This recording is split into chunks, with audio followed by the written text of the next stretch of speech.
তাহলে আজকে আমাদের সাবজেক্টটা কি? সেন্টেন্স, তাই তো? এবার এ বি মানে C D A to Z এগুলো কি?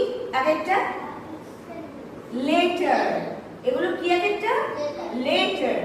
এবার এই লেটার গুলো দিয়ে আমি একটা কি ক্রিয়েট করব? একটা ওয়ার্ড।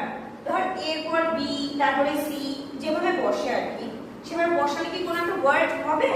হবে না, তার কোনো মিনিং থাকবে না, তাই তো?